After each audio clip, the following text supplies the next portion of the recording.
developments are taking place in multiple regions of the world because a new Cold War is on, and the front lines are not where the great powers doing the face off need be.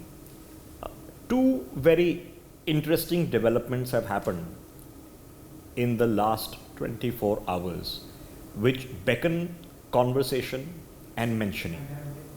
One is happening in Argentina, in geographically distant South America, and the other is happening in an island bordering country in the Arabian Sea.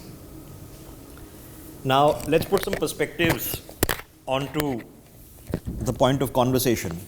And the point of conversation begins in Argentina. As you well know, that a new regime has now taken charge. They are now putting, as per reports emanating from that country, examination of defense deals that the previous administration did with the Chinese state. Simultaneously, in the Maldives, the new incumbent president has decided to break tradition and not make his first foreign tour to India, but instead go to Turkey. Now, ladies and gentlemen, why would the head of state of the Maldives want to make a statement and make the first port of call to Erdogan in Istanbul? It's a very intriguing question. Now, as we examine it from here, for the Maldives, which is a largely tourism-dependent economy, the largest number of tourists that now come to the Maldives are from India, and the second largest are from China. So, from an economic prerogative, India, Indians, and Chinese are the most important foreign exchange earners for the Maldives. From a strategic perspective, Istanbul has no bearing on the southern Arabian Sea. Sri Lanka is a near neighbor. India is a near neighbor. So if there was an interest in visiting Sri Lanka, it's understandable. Interest in visiting India, it's understandable. So from a strategic perspective, why would one want to go to Turkey? From a larger perspective, which as an island nation facing issues of global warming, very serious threat that a 1 or 2 meter rise in sea level could actually swamp a large number of islands in the Maldives as it will in the Lakshadweep. Well, attempts were made by a previous Maldivian government to actually procure parcels of land in Africa for the settlement of climate refugees, if indeed they arose, and of course for rehabilitation, growing of food, etc. So from the priorities of economics, strategy, and even the long-term priorities of climate change, why would the current president of the Maldives want to go to Turkey? Now, the only last connotation left is that here is a country with a predominantly Muslim population. So, if religion is the reason, a good place to go would be on the Hajj or visit Saudi Arabia, go to Makkah, go to Medina, meet the current head of state, Mohammed bin Salman. But no, it's gone to Turkey. Now, Turkey is neither sending tourists in mass, nor is it of any strategic value, tactical value. Potentially, it is not the home of Makkah and Medina. So why Turkey? The Turkish economy is in desperate straits. It's almost as bad as Pakistan. The lira has collapsed by 50% already in the past 12 months.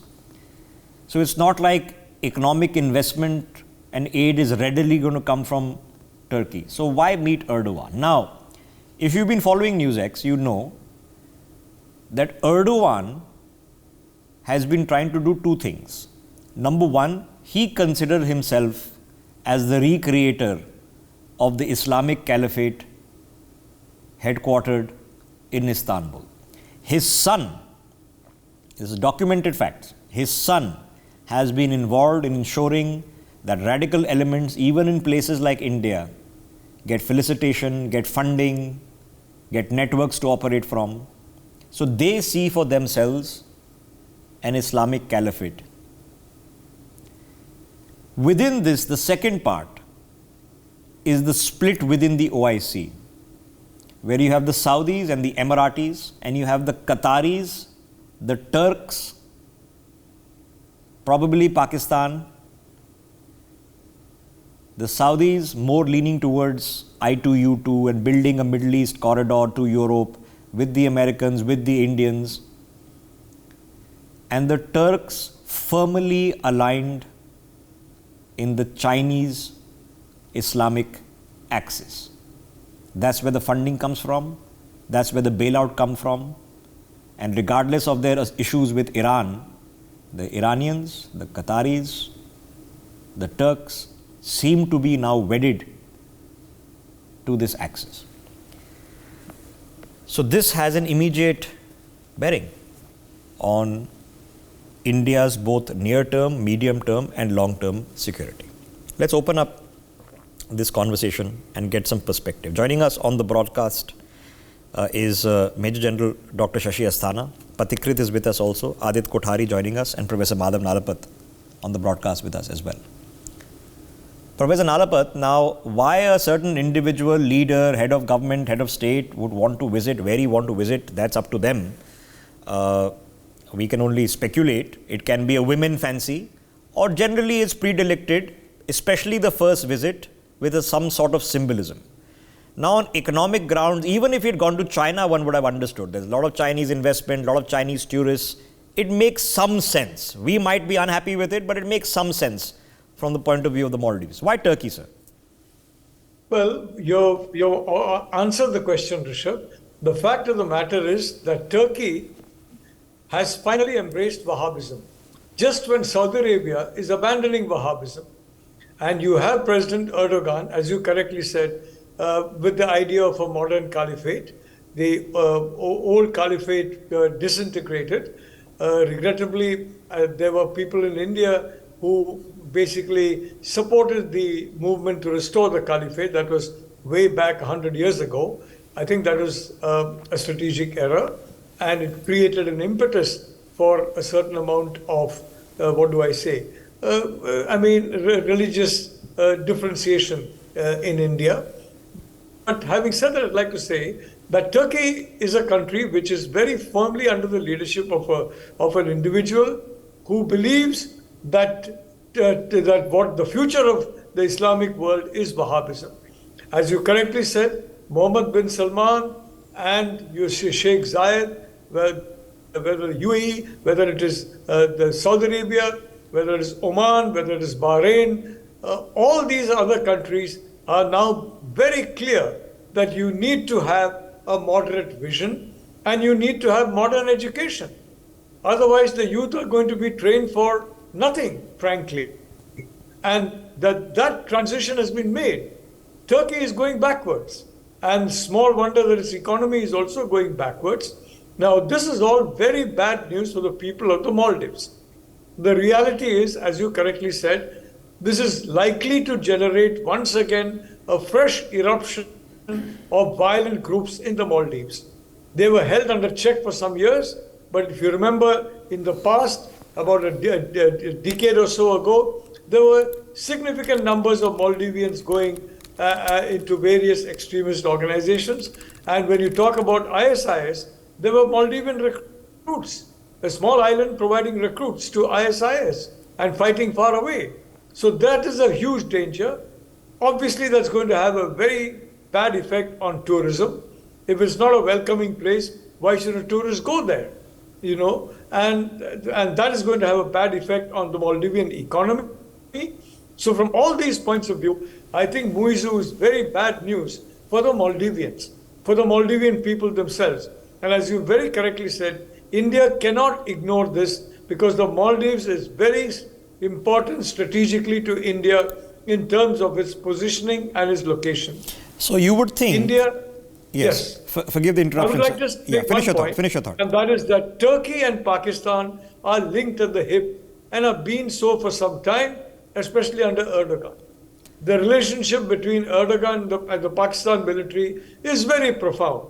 So let us say, for example, I am the leader of a country that wants to basically meet a lot of individuals from Pakistan without really traveling to Pakistan. A very friendly place to meet them would be Turkey.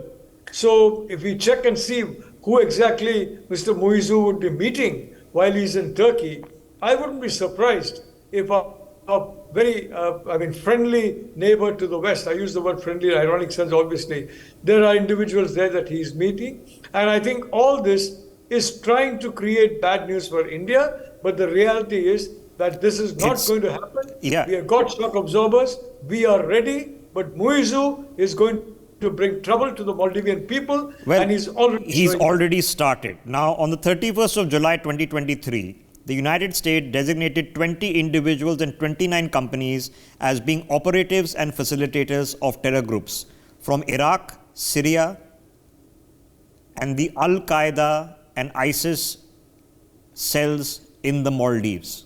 This was 3 months ago. General Asthana, why would Mohamed Muizzu want to travel to the Maldives, to Turkey, sir? Firstly, I agree with what Professor Nalapat has said, every word of it, and what you mentioned earlier. Just to add on few more points to that. Firstly, when the president was campaigning, he was going over the India Out campaign. And at that point of time, it was reasonably clear that it is not only him. I think some external power is funding his election. And he will have to in turn subsequently oblige to those external powers too. And this was quite evident because for the reasons which you mentioned, whether it is economy, whether it is a strategy, whether it is India is the first responder. When they are in trouble, they know that it is only India which can help them. And there are fair reasons for Maldivians to fear trouble in terms of the climate change and the reasons which you mentioned.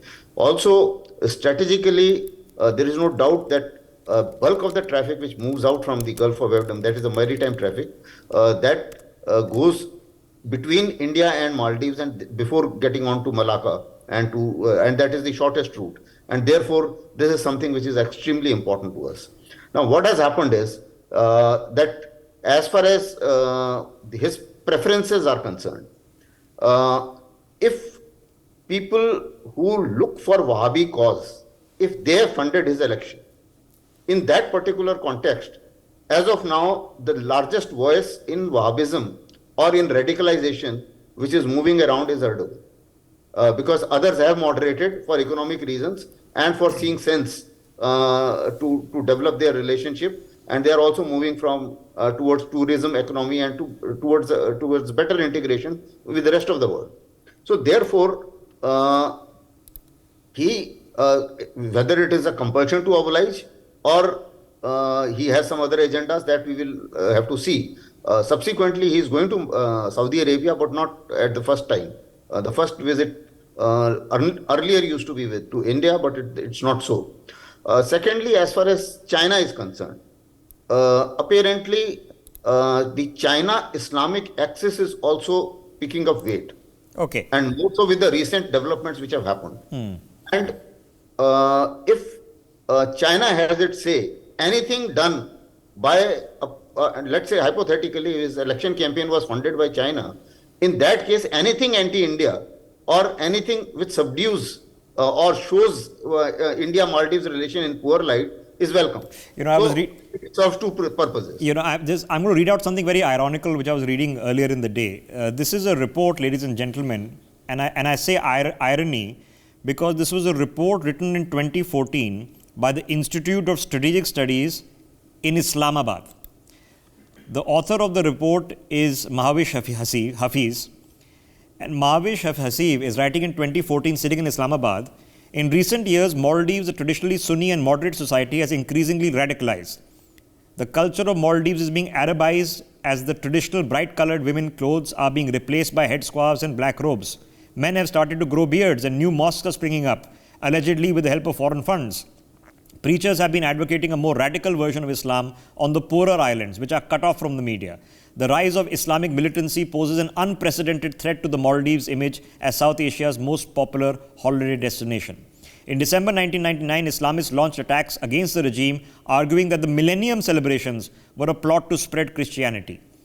Concerns over the growth of Islamic extremism in Maldives began in 2002. Arrests were made in Karachi for people having links with the Maldives, which were taken to Guantanamo Bay. It's a multi-page report on Islamic extremism in the Maldives, authored by a Pakistani sitting in Islamabad. That's the irony. Patikrit. Now let's look at the larger picture for just a second. Okay? As we speak, there is chaos happening in Myanmar, where a refugee crisis is beginning and a civil war is underway, a hot civil war is underway. We've already seen the immediate impact of it on India's northeastern border. As we speak, there are accusations of foreign intervention in the elections in Bangladesh to replace Sheikh Hasina with, one would argue, a more Islamist regime. You've seen now the developments that have taken place in the Maldives. What is the larger picture telling us, Patikrit? So let me tell you one thing, Rishabh. Middle East might be reforming, but money from Middle East continue to radicalize rest of the Muslim majority countries, and that's a reality. So Muizzu is exactly doing what his electorate want him to do, to show solidarity with Turkey and Qatar and other countries who want a greater caliphate or an ummah. Fundamentally, let me tell you, even with, I'll just give you one more example, Bishop. There were frenzied celebration in Bangladesh the day India lost the final against Australia. There were frenzied celebration. People were saying they are more happy to see India losing than even if Bangladesh has won. So fundamentally, there are two observations I'll make. Whether there is not a single country in the world which has not been in civil war by aligning with Turkey, and there is not a single country in the world which is not in debt trap right now after aligning with China and taking the loan from them. And yet these two countries sugarcoat the whole thing in such a manner that people fall for the trap time and again. Whereas when it comes to India, we do a lot of good things, but unfortunately, we give very little input and focus on the information warfare. So here is a country like Bangladesh. People come in hordes to India for medical treatment. People actually eat there when food goes from India. Everything goes from India, but they still hate India to that extent. And we have allowed it for decades. Jamaat-e-Islami over there radicalizes people by, you can be defined as a good Muslim in Bangladesh only if you hate India. And we have been on the presumption that our good karma will do the needful, haven't worked too much, a lot on the information warfare thing. So whether it is about Bangladesh, whether it is about Maldives, the problem, Rishabh, including Sri Lanka, they know that they can take India for granted, but when the things will become tough for them, they will come to India again. India will again help them, and India will have good points in terms of being the good guy of the world, and then they will disown India again. Sri Lanka right now doing exactly the same thing. They're allowing the Chinese 5 ships to come to Hambantota. So I think there are two things India must do. Number one, sometimes let them be on their own. Don't go to help just because they're asking for it. We need to be a little careful because they think India is not vindictive. India doesn't have a carrot and stick policy. They can take India for granted. Secondly, please invest on your information warfare. China, India does much more than what China has done for Bangladesh or Maldives or Sri Lanka, and yet people of those countries don't know that. Look at what China is doing with TikTok, and that's what technology can do. This is where we need to be far more careful. the presumption our good karma will do everything. You know, India's government has done phenomenal work in the last 1 decade. I am a 100% supporter of the Prime Minister Modi and his sincerity. But unfortunately, when you have crooks in other countries, you need to at times play the carrot and stick policy. Unfortunately, we are not doing that to that extent that we should have done. Okay, so let's look at an overall South Asia picture. Pakistan is going to be Pakistan, okay? We have a better strategy today in handling them. The situation in Nepal has improved in terms of an Indian association.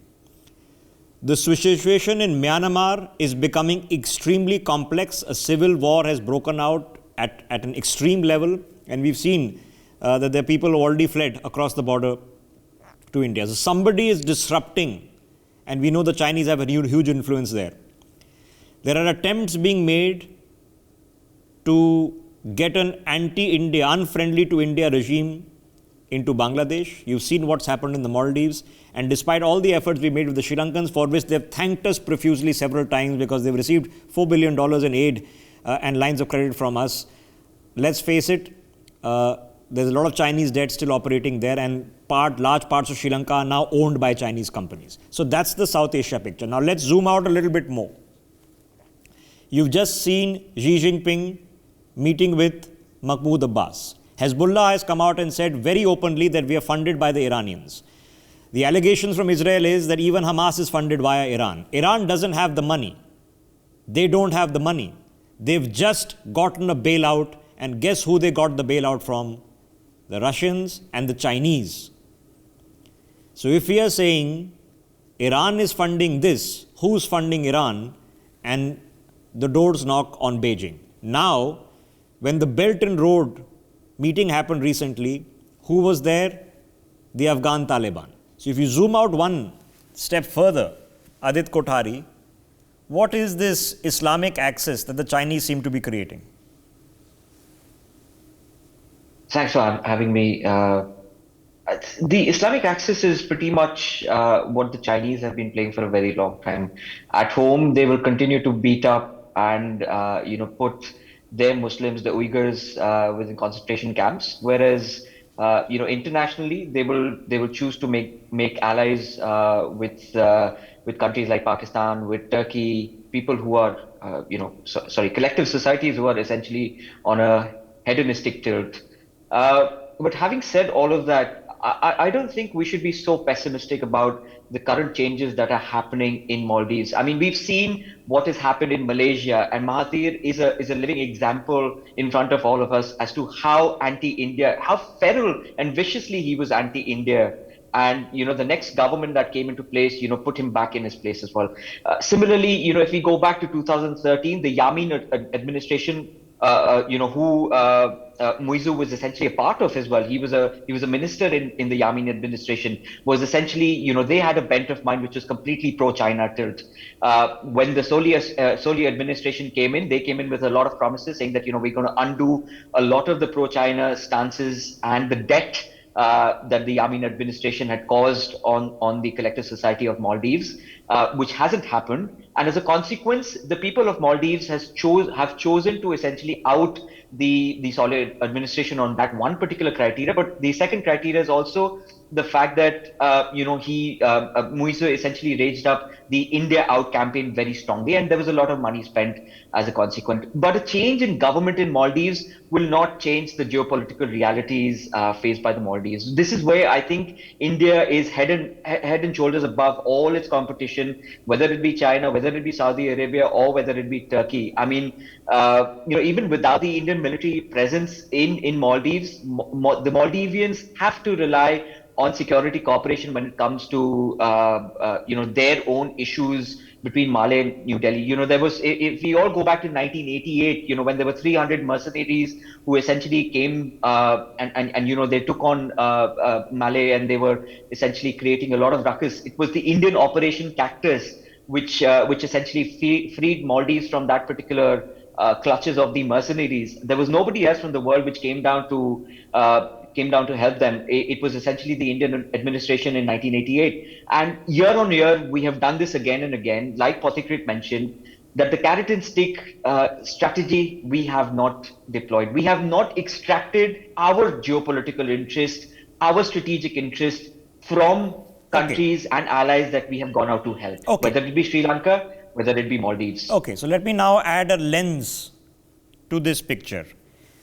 If I were sitting in China, I would find it rather convenient that the Japanese are distracted dealing with missile launches from North Korea, that the Indians are distracted with a civil war in Myanmar, an unfriendly regime change in Bangladesh, complications with Sri Lanka, an unfriendly regime change in Maldives, and existing complications with Pakistan. I would find it even more convenient if the Europeans and the Americans were distracted with a war in Gaza while having self-created a war in Ukraine. It would be rather convenient for me because then I can push ahead my own agenda. So then that begs the question, Professor Nalapat, are the Chinese aiding and abetting an Islamic axis despite what they do to their own Uyghur Muslims in order to spread chaos and complications for other world powers?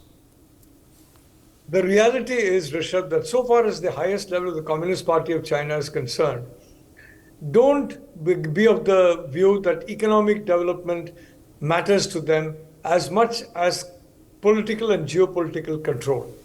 What they seek to do is to be the number one power relative to other powers. Now, even if that means that every power suffers as a result economically, so be it, provided we are on top when all the dust settles. The Chinese Communist Party leadership, top leadership, they want to create chaos in a number of locations, and you're quite right, they want to create fires in a number of locations. It's no accident that they are backing Hamas in this conflict. It's no accident that they are totally supplying Russia in this conflict. And it's no accident that because of the very strong the Wahhabi groups in the United States, UK, and EU, you have multiple people saying, no, China can be a peacemaker. And multiple people demonizing India, the one country in Asia that can really stand up to China. And so the reality is that what is happening is a game in which economic development is no longer front and center in China as it was during Deng Xiaoping. Now what is front and center is Mao's thought. And Mao's thought is you have a greater China and you have a China that will basically dominate all before it. And Mao was very negative on the Soviet Union. He's very negative on India. So this is what you're seeing in Xi's China now. And you're seeing that chaos spread. So General Astana, is it then exactly that the Japanese part of the Quad, now they have to raise alarms and send people into dugouts and basement chambers because of missiles being fired and tested from Korea? They've got a distraction there.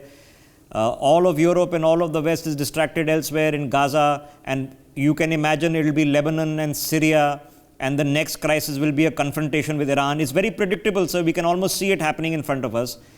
Now, if the Chinese are indeed doing this because it suits them geostrategically, do you suspect this is exactly what is going on? Certainly, Chinese are making the best of any opportunity which is thrown at them, wherein the West and US in particular stands to lose out.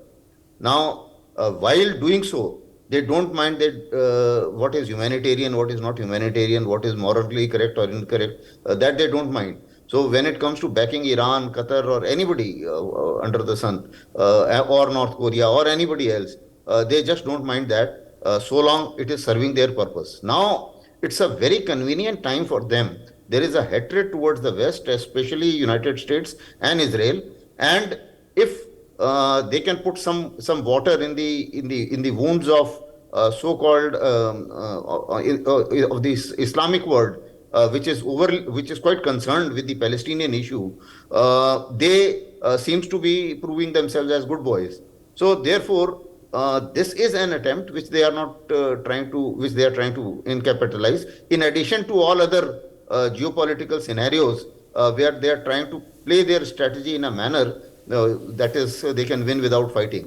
So winning without fighting and winning without getting directly involved is something which Okay. China would loves to do. Okay, so we often examine in economic offences ultimate beneficiary. Okay, so you've heard from Professor Nalapat, if Muizzu is in Turkey, and I've established that there is no reason, economic, strategic, tactical, tourist, environmental, no reason for him to go to Turkey other than this, probably meet the Pakistanis, and who do all of these people owe large debts to and probably work for? The Chinese. So Patikrit, in this context, it's not just all of this. Look at what's happening in Western democracies right now. You have a crisis in Gaza, a protest happens in London, and the Prime Minister is forced to sack his Home Secretary over that. There's an internal crisis happening in every university campus, in every capital, in every major city in the West. It's a policing headache, it's an intelligence headache. So the Chinese seem to have got their cards in place. So let me add one thing to what you mentioned, Bishop. The TikTok made viral a letter of Osama bin Laden, which was written 20 years back. Yeah. And how and people coming out in support of that letter. the whole new generation in the West, which have lost its habit of reading, they just look at one video and they develop their own conclusion that Osama was a savior and a Robin Hood. And this is the game that the Chinese are playing. And let me tell you, because of their political correctness, the next wave of radicalization will come from Europe and America, said by none other, not by me, but the UAE foreign minister. So the chaos that you see today is not just China's making only. It is because the West for a long time thought, okay, let the Western hemisphere be ruled by America and Europe, and let the Eastern hemisphere be ruled by the Chinese. Who actually made China what China is today? It was the West who did it. So let me tell you, the chaos is moving towards a major conflict. We are just looking at it in silos. And for India, I think we need a very, very overhauled doctrine in terms of how we need to approach it. Unfortunately, with the highest respect to the government, and I have absolute faith in what they do, but I think we cannot be reactive anymore. We need a 10-year, 15-year plans. We cannot be regime specific in terms of, if this government comes to Maldives, they will be supporting us. If that government comes to Malaysia, they'll support us. It has to be beyond that. It has to be a continuous pushback and a communication strategy there. They would not mess with us in spite of whoever comes to power. Okay, so if you show aggression, and we've shown aggression in the past, we've shown aggression in the past in Nepal, for example. So this time around, we showed absolute patience. Even we here in the media, which is watched in Nepal, showed patience. You don't want to be the big bullying in the neighborhood.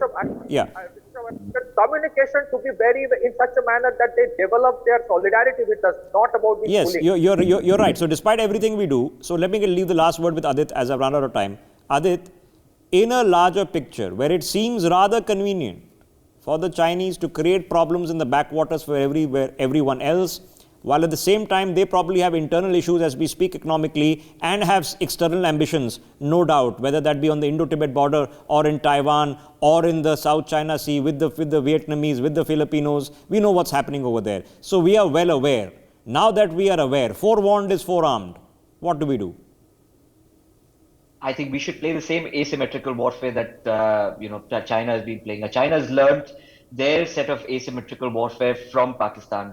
It's the Pakistani doctrine that they have essentially internationalized. They are using Islamists to their advantage. So they are paying them little monies, and that little investment is creating a lot of ruckus globally. Now, whether it be Pakistan, whether it be Bangladesh, or whether it be universities in the United Kingdom, for instance. I mean, you just pick up any university in the UK and look at the list of people that they have platformed over the course of the last year. It's very evident how Islamist all of the universities are getting, their media controls. Z has this famous tagline that he carries with him that wherever media must go, our tentacles must spread along with it. So he's invested heavily into global media, and that is paying off very well for the Chinese. Unfortunately, the Indians haven't been able to do that. They haven't been able to replicate. And like Patikrit also mentioned earlier, that our game in the international and information warfare is very, very poor. We do not wine dine. etc. Foreign dignitaries and foreign ambassadors and foreign politicians like the Chinese and the Pakistanis do. Well, we know have to currently in up our India game of Chinese attempts on that to domain. infiltrate information warfare in our country, let alone somewhere else. So here's the bottom line. I've run out of time, ladies and gentlemen. It's not a close-ended conversation. So let's come back to where we started, because we zoomed out yet again into a global picture. The people of Maldives get to choose who leads their government. The person elected gets to choose where they go, who they meet with, who they think their friends are, and where they think their future is. Even strategic affairs is about clear choices. Mohammed bin Salman made a clear choice. I do not see a future in radical Islam and Wahhabi thought. He made a choice at great personal risk. He made a choice. And that's the home of Makkah and Medina. So there are choices that are open to Mohamed Muizzu. There are choices that are open to the people of the Maldives. We do have choices to make. I thank my guest. For more such videos, subscribe to the NewsX YouTube channel, hit the bell icon.